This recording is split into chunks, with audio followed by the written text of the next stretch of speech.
তার কোনো MLA office নেই, তার দলের কর্মীরাও তার কাছে গিয়ে কোনো রেসিডেন্সিয়াল সার্টিফিকেট পায় না, ক্যারেক্টার সার্টিফিকেট পায় না। ইংলিশ বাজার শহরে তিনি কোনো অফিস খুলে রাখেননি, তিনি দিল্লিতে থাকেন, ইংলিশ বাজারের এমএলএ। ইংলিশ বাজারের মানুষ তাকে কাজে কর্মে কাছে পায় না। তিনি বলছেন আমি নারীদের অত্যাচারের বিরুদ্ধে আমি লড়াই করছি সারা জীবন।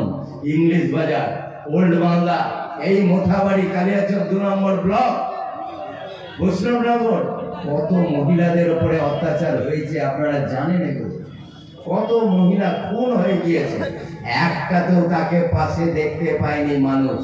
এখন তিনি ভোটের সময় মালদায় চলে এসেছেন, বিভিন্ন মোড়ে মোড়ে গম্ভীরা গান হচ্ছে, তিনি নৃত্য করছেন। নৃত্য করাটা কোনো এমএলএর কাজ না, মানুষের পাশে থাকাটা এমএলএর কাজ। তিনি ইংলিশ বাজারে মানুষের পাশে থাকেননি গত 3 বছর, তাই ইংলিশ বাজারের মানুষ তাকে প্রত্যাখ্যান করবে, গোটা দক্ষিণ বাংলার মানুষ তাকে প্রত্যাখ্যান করবে।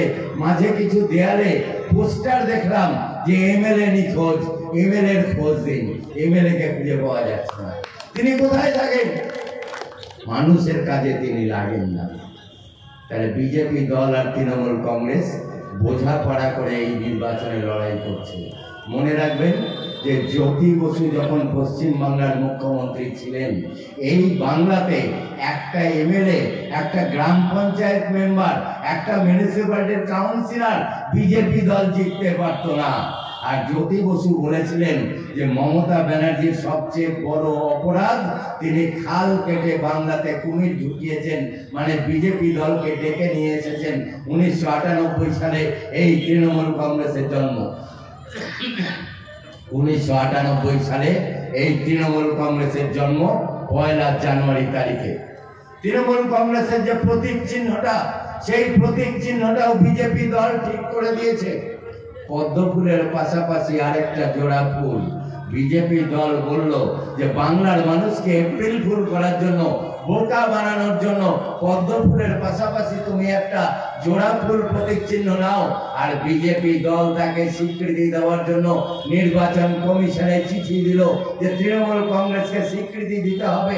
সেই স্বীকৃতি দেওয়ার জন্য বিজেপি দলের এমপিরা, বিজেপি দলের নেতারা সই সাবুত করেছিল, না হলে তৃণমূল কংগ্রেসের জন্মটাই হতো না। আর মমতা ব্যানার্জিকে আরএসএস বলে দেবী দুর্গা। আরএসএস খাকি হাফ প্যান্ট, সাদা জামা, মাথায় কালো টুপি পরে যে দলটা আরএসএস দল করে, যাদের মধ্যে কোনো দেশপ্রেম নেই। দেশের স্বাধীনতা সংগ্রামে জাতীয় কংগ্রেস লড়াই করেছে, মহাত্মা গান্ধীর নেতৃত্বে লড়াই করেছে, সুভাষ বোসের নেতৃত্বে লড়াই করেছে। জাতীয় কংগ্রেস কমিউনিস্টরা লড়াই করেছে, ফাঁসির দড়ি গলায় পড়ে নিয়েছে। আরএসএস এর কোনো দেশপ্রেমের ইতিহাস নেই। আর মমতা ব্যানার্জি বলেন যে আরএসএস এর মতন দেশপ্রেমিক আমি দেখিনি, আরএসএস এর মতন দেশপ্রেমিক উনি দেখেননি। অটল বিহারী বাজপেয়ীকে বাড়িতে ডেকে নিয়ে মালপোয়া খাওয়ান। অটল বিহারী বাজপেয়ীর মন্ত্রিসভায় রেল মন্ত্রী, কয়লা মন্ত্রী সব উনি হয়েছেন, ওনার দলের এমপিরা মন্ত্রী হয়েছে। বাজপেয়ী মন্ত্রিসভা, এনডিএর মন্ত্রিসভায় মমতা ব্যানার্জি মন্ত্রিত্বের আসন অলঙ্কৃত করেছেন। আর আজকে বলছেন আমি বিজেপির বিরোধী। আসলে বিজেপির সাথে বোঝাপড়া করে বিগত লোকসভার নির্বাচনে 18টা এমপি আর বিধানসভার নির্বাচনে 77টা এমএলএ বিজেপি দলকে পাইয়ে দিয়েছে মমতা ব্যানার্জির দল।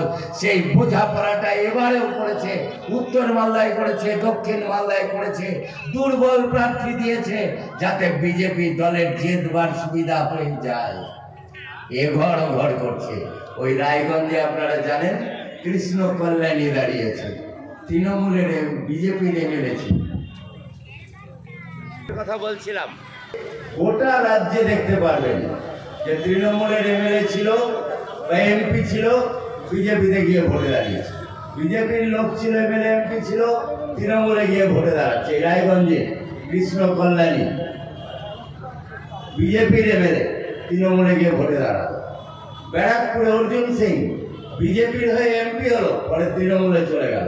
আবার তৃণমূল টিকিট দিল না বলে ও বিজেপির এমপি সিটে দাঁড়িয়ে গেল। সুতরাং গোটা রাজ্যে এ ঘর ও ঘর করছে। আসলে গোডাউন একটাই, শোরুমটা আলাদা আলাদা আছে। গোডাউন একটাই, শোরুমটা আলাদা আলাদা। মমতা ব্যানার্জি বিজেপির বিরুদ্ধে খুব বক্তৃতা করে বেড়াচ্ছেন আর বলছেন সিপিএম আর কংগ্রেস হচ্ছে বিজেপির দালাল। বলছেন না, বলে বেড়াচ্ছে। শোনেন, আমি মুখ্যমন্ত্রীর উদ্দেশ্যেই বলছি যে সিপিআইএম আর ভারতীয় জাতীয় কংগ্রেস বিজেপির কোনোদিনও দালালি করেনি। এই দুটো দল চিরকাল ভারতীয় জনসংঘ, আরএসএস আর বিজেপির জন্মতেই সেদিন 1980 সালে এদের বিরোধিতা করে এসেছে, চিরকালের জন্য বিরোধিতা করে এসেছে। সেই কারণে আরএসএস কমিউনিস্ট বিরোধী, মুসলিম বিরোধী, খ্রিস্টান বিরোধী। এরা কমিউনিস্টদেরকে সহ্য করে না, মুসলিমদেরকে সহ্য করে না, আর খ্রিস্টানদেরকে সহ্য করে না এই আরএসএস তথা বিজেপি দল। আর মমতা ব্যানার্জি তার মাথায় হাত দিয়ে রীতিমতন করে কমে খাচ্ছে।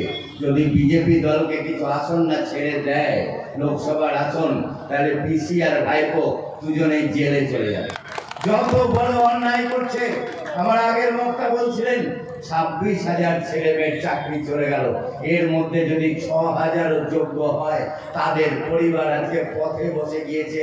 যারা লেখাপড়ায় ভালো ছিল, ভালোভাবে ইন্টারভিউ দিয়েছে, ভালোভাবে পরীক্ষায় পাস করেছে, তারপরে চাকরি করেছে, কিন্তু এই যোগ্যদের তালিকা হাইকোর্ট বারবার চাওয়ার পরেও মমতা ব্যানার্জি সরকার হাইকোর্টে দিতে পারেনি।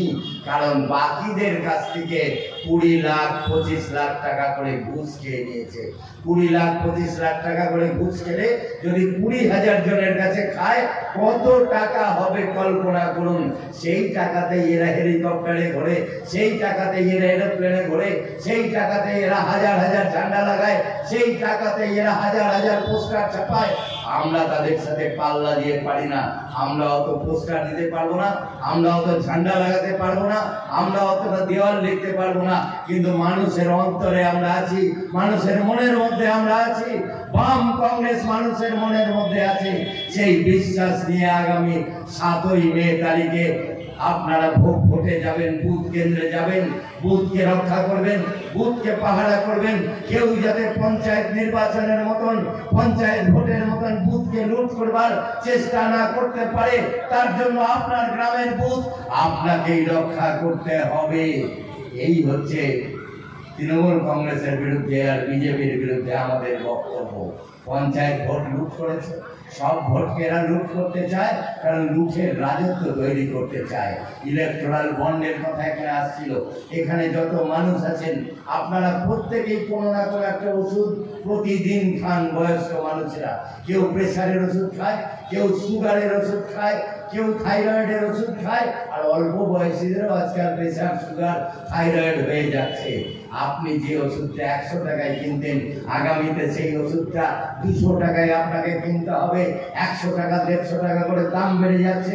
ইলেকট্রাল বন্ডে এই সব ওষুধ কোম্পানি সহ আরো বহু কোম্পানি কোটি কোটি টাকা দিয়েছে। বিজেপি দল প্রায় 13-14 হাজার কোটি টাকা ইলেকট্রাল বন্ড থেকে কামিয়ে নিয়েছে। আর এই টাকাটা আপনার ঘাড়ে কোম্পানিগুলো চাপিয়ে দিচ্ছে, আপনাকে এই টাকা দিতে হবে। গ্যাসের দাম কত ছিল? 1200 টাকা। 2 মাস হলো ওটা 900 টাকা হয়েছে। কি বৌদিরা, তাই তো? 900 টাকা আপনি 950 পাচ্ছেন, আমরা শহরে 900 টাকায় পাচ্ছি। তাহলে একটা স্বাভাবিক প্রশ্ন আপনার মনে জাগবে না, আজকে 900 টাকা কেন? গত 5 বছর কেন 900 টাকায় দাওনি? 5 বছর কেন দাওনি? তুমি 1200 টাকা করলে, ভোটের 2 মাস আগে 900 টাকা করলে, আবার ভোটটা পার হয়ে গেলে যদি তুমি জিতে যাও, তাহলে তুমি এটাকে আবার 1800 টাকা করে দিতে পারো, 1800 টাকা করে দিতে পারো। তাহলে তুমিই সব পারো, তুমি বাড়াচ্ছ, তুমি কমাচ্ছ। তাহলে জবাব চাইতে হবে বিজেপি দলের কাছে, বিজেপির কাছে জবাব চাইতে হবে, আর বিজেপির সমর্থক তৃণমূলের কাছেও জবাব চাইতে হবে। আপনারা মাথায় রাখবেন, অনেকে ভুল করে যে বিজেপিকে ঠেকাতে গেলে বোধহয় তৃণমূলকে দিয়ে ঠেকাতে যাবে। না, বিজেপিকে ঠেকাতে গেলে তৃণমূলকে দিয়ে ঠেকানো যাবে না। কারণ অনেকদিন আগেই ওই রেলমন্ত্রী ছিল মুকুল রায়, সে বারবার করে টিভির সামনে বলেছে, যাহা বিজেপি তাহাই তৃণমূল। বলেনি যাহা বিজেপি তাহাই তৃণমূল? কে বলছে? মুকুল রায় বলছে, তৃণমূলের নেতা। যাহা বিজেপি তাহাই তৃণমূল, যাহা তৃণমূল তাহাই বিজেপি। মুকুল রায় বলছে, কোনো সিপিএম বলছে না, কোনো কংগ্রেসের নেতা বলছে না, বলছে মুকুল রায়। তাহলে বিজেপি দল আজকে মূল্যবৃদ্ধি, দেশের মানুষের না বিশ্বাস শিখিয়ে দিয়েছে মূল্যবৃদ্ধিতে, হাজার হাজার কোটি টাকা লুট করছে। সেই জন্য এই দেশের অর্থমন্ত্রী বিজেপি নির্মলা সীতারামন, তার স্বামীর পরাকল প্রভাকর বলছে ইলেকট্রাল বন্ডের মাধ্যমে সারা পৃথিবীর মধ্যে সবচেয়ে বড় অর্থনৈতিক ঘোটালা, অর্থনৈতিক কেলেঙ্কারি করেছে বিজেপি দল। দেশের জনগণ তাকে শাস্তি দেবে। কৃষকরা ফসলের মূল্য পাচ্ছে না, কৃষকরা শাস্তি দেবে। তাই আজকে হরিয়ানাতে বিজেপি গ্রামে ঢুকতে পারছে না, পাঞ্জাবের গ্রামে বিজেপি ঢুকতে পারছে না, মন্ত্রী সহ বিদায় করে দিচ্ছে। হরিয়ানার কৃষক, পাঞ্জাবের কৃষক, উত্তরপ্রদেশের কৃষক গ্রামের পর গ্রাম বিজেপিকে ঢুকতে দিচ্ছে না। ওরা 400 আসন বলেছিল, আপকি বার 400 পার। আরে হকাররাও বাড়িতে গেলে জিনিসের দাম 400 টাকা চায়, তারপরে 150 টাকায় বেচে দিয়ে আসে। আপনি দরদাম করেন, বিজেপি এবার 200 টপকাবে না, এনডিএ সরকার হবে না, বিজেপি মুখ থুবড়ে পড়বে।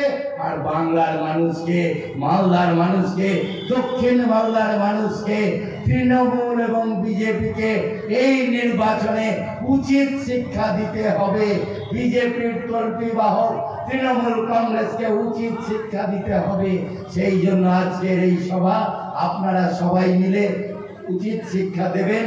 হাত প্রতীক চিহ্নে ভোট দিয়ে ঈশা খান চৌধুরীকে জয়ী করবেন, এটা আমাদের একান্ত অনুরোধ।